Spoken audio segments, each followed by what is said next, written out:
Center by Jack Beckman, our funny car winner here at Norwalk. His third win of the season. He also has one runner-up finish. This is his 18th career win, 21 career runner-up finishes. Defeated Courtney Force, who was a pupil of yours back in the day. But talk about today and talk about your season today. I mean, you had struggles the past couple of years coming off that championship, but 3 wins. I mean, that's a stout way, to end the first half of the season. Yeah, we went and won Charlotte, which is an odd format. It's 4 wide, and it was bitching because it ended a 55 race winless streak. That was huge. We went out and win Topeka with all these delays for weather and run 5 3-second runs, which was awesome because 5 3-second runs. And we come here with a brand new front half on the car, with an entirely new bell housing, completely different clutch configuration because that's what Jimmy Prock does. Dickie Venables and Matt Hagan have been setting the standard. And we recognize that by the time we get to the countdown, we have to have something that'll play with that car, and that's the next evolution in clutch development. We didn't get a chance to refine it in preseason testing at Palm Beach because there were too many variables for Jimmy. So we go run the first 3 qualifying runs with it, and it just wasn't doing the things we wanted. So we went back to our other combination for the 4th qualifying run and went out there and smoked the tires. We only made it down the track 1 time. We end up 11th. We got John Force in the first round, and we end up in the winner's circle. So this race was awesome because of what we had to overcome. We go to warm the thing up for the final.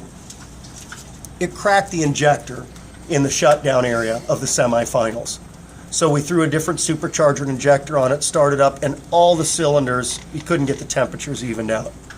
So we had to put a different supercharger and a 3rd injector on it, and there was no time to warm it up.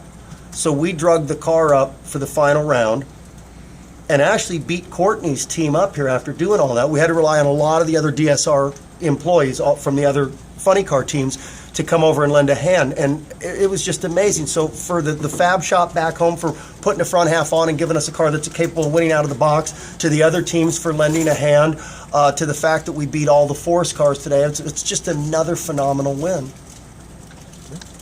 Jimmy Prock's a bad man, isn't he? He is a bad man. And Chris Cunningham is amazing, highly underrated.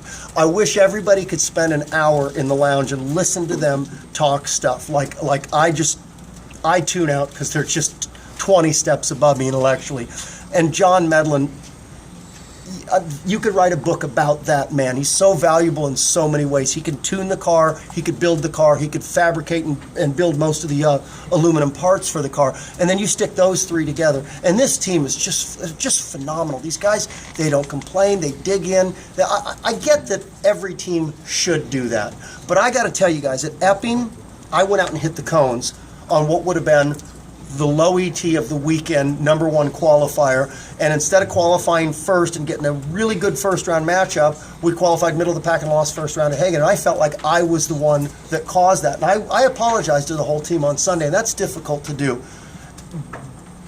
But the way they responded, if this season turns out the way I think it could turn out, that was the point for me that just solidified everything as a team. It's all for the team. Nobody needs to stand out. Nobody expects anybody to jump on a sword. If somebody makes a mistake, we all dive in, we fix it, and we move on.